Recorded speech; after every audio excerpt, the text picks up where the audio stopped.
And breaking tonight, Kirk, Charlie's widow and the mother of their 2 young children, has just been elected CEO and chair of the board of Turning Point USA. In a statement, Turning Point said this move is in accordance with the wishes Charlie frequently expressed before his death. Now, Charlie's assassination was just over a week ago, and we are now learning more details from that horrific day from someone who saw the entire thing unfold right there next to Charlie. Frank Turk was Charlie's friend and mentor and just shared this harrowing account of the frantic moments after that shot rang out. Take a look. Charlie Crazy. Kirk was literally like a son to me. I have 3 sons. He was like my 4th son. My 3 sons are a little bit older than Charlie. He was like my 4th son. So when he was hit, if your son got hit, what would you do? I don't know. What would you do? I got in the car because if there was any way I could save him, I had to do something. And I couldn't just, okay, just take him. You guys got it. So they got him into the side of the car. It was an SUV. It was the SUV we took over. And I'm on one side, and there's actually some video of this. Somebody's taking video of this. I'm on one side of the car, the right side, and they're getting Charlie in. So I run over to the other side, but the guy was dragging him in. They're now blocking that entrance. So at that point, I run around to the back. I pop the back gate open, and I jump in the back. The car lurches forward. Apparently, somebody jumped in the car. So the car lurches forward, so I almost fall out of the car, the SUV. Then I grab the thing and close it, and there's 5 of us in the car now. Justin is driving. Dan is up front with the GPS. Rick has got him. Rick's on my left, and Brian is there, and I'm coming over the back seat, and Charlie's laid out in front, just right in front of me. And Charlie's so tall, we can't close the door. We drove 4 miles, I don't know, it's 4 something miles, all the way to the hospital with the door open. To this day, I don't know how Brian stayed in the car, because we're just go, go, go, go, go. We're trying to stop the bleeding. You saw it. And I'm yelling, come on, Charlie, come on, come on. Meanwhile, my phone is still on. My son and daughter-in-law are hearing this whole thing. And his security team, again, Justin, Dan, Brian, and Rick, they love Charlie. But they were much cooler than I mean, they're just carrying out, they're calmly, but they're swiftly doing exactly what they were trained to do. Rick starts praying out loud. I'm praying out loud. We're yelling, come on, let's go, let's go, let's go. My son's hearing all this. And we're doing the best we can to navigate traffic. This is not a highway. We're on surface streets. And suddenly there's an ambulance coming toward us. For Charlie. And there was conversation in the car. Should we stop? We're like, no, just keep going. Just keep going. Okay. The doctor later said that was the right thing to do. Ambulance goes by us. We're still heading to the hospital. Trying to get there.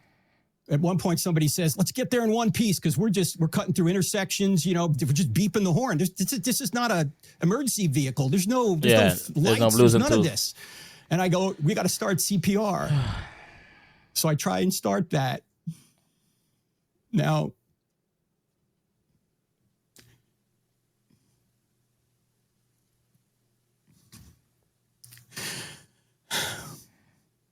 Charlie wasn't there. His eyes were fixed. Wow.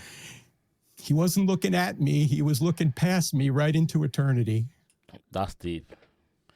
That's deep. He wasn't looking at you. He was looking right past you. To witness your friend, man, like that. And that imagery is gonna sit with him for the rest of his life now. This imagery is gonna stick with Frank for the rest of his life, of Charlie. He wasn't looking at me. He was looking past me right into eternity. That's deep. He was with Jesus already. Wow. That's deep. More. Charlie Kirk's friend and mentor, Frank Turk. I'm so sorry. You're a friend, you're a mentor in so many ways. My understanding is you were very close to him. And you're right there. And you're describing an unimaginable scene that nobody's ever going to be prepared for. Yeah. Every bit of effort that you're putting in. Were you able, we all saw the video. Obviously, you're trying to stop the bleeding because he's bleeding out. Did you have any success at all? Sean, the two gentlemen who were on each side of Charlie did heroic work trying to stop the bleeding. I was trying to stop it as well, but they were much calmer than I was. And he was looking right back at me, right through me. His eyes were dilated. They were fixed. I later learned from the surgeon, Sean, that Charlie died instantly. And the only comfort was that he did not suffer. But of course, we didn't know that at the time. And so we were trying to do everything we could. And it is true that when we got to the hospital, the team who was right on it did get a pulse for a short period of time. But the doctor later said that it was just because Charlie was a healthy young man that we could restart his heart. But the injury was catastrophic. Yeah. And so it wasn't like if we had better medical attention or if we were a little bit faster getting to the hospital that it would have made a difference. Yeah. Charlie died instantly. He was with Jesus, absent from the body, present with the Lord, Sean.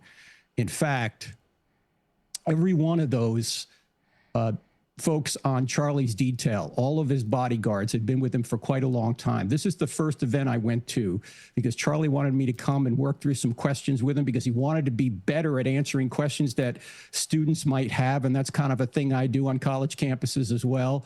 And so we spent a lot of time this summer together trying to refine our answers. And he said, hey, why don't you come to the first one with me? And so I did. And I was just standing 25 feet right off his right elbow when that shot rang out.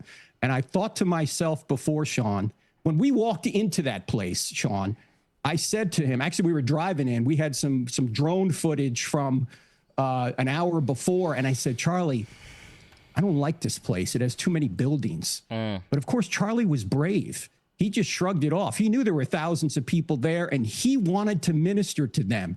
You cannot minister to people by staying safe all the time. You have to extend yourself in order to do that, in order to minister to people. And so Charlie did that. Every one of those guys would have died to save Charlie because they loved him. And it's interesting that that was Charlie's message to the world, that Jesus died because he loves us. And by trusting in him, we can not only be forgiven, but we can be given his righteousness. And thankfully, all around the world now, as you know, Sean, people are starting to rediscover that there's more to life than just entertainment.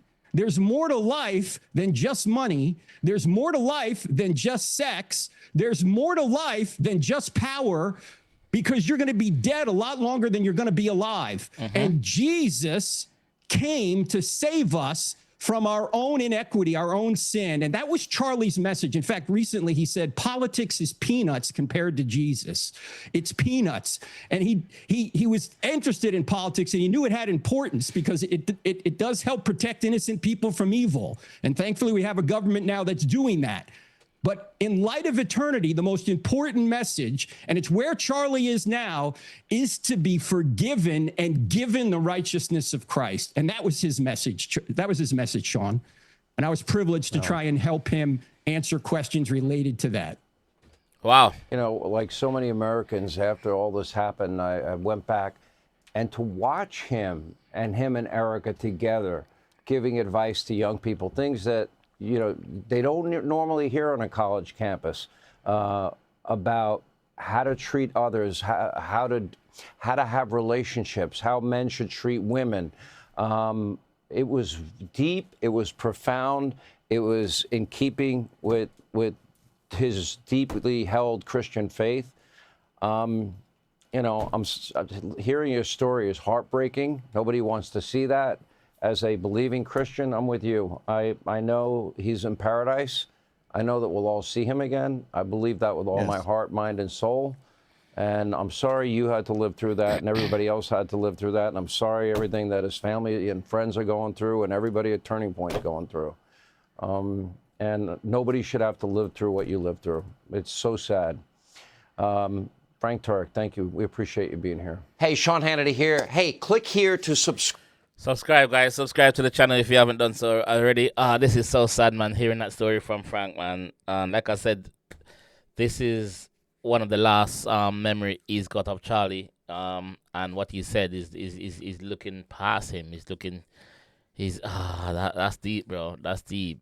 Imagine seeing your friend like that, man. That's one of the worst thing ever. And as what the doctor said, he was dead instantly. Like, he passed away instantly. So it didn't suffer. But man, that's sad, man. That's sad. Let me know what y'all guys think about it in the comment section, man. And I'll be down there reading, man. Thank you very much for watching the video so long. And if you haven't done so, like I said, drop a sub and a like on the video. All right. I'll catch you guys in the next one. Peace.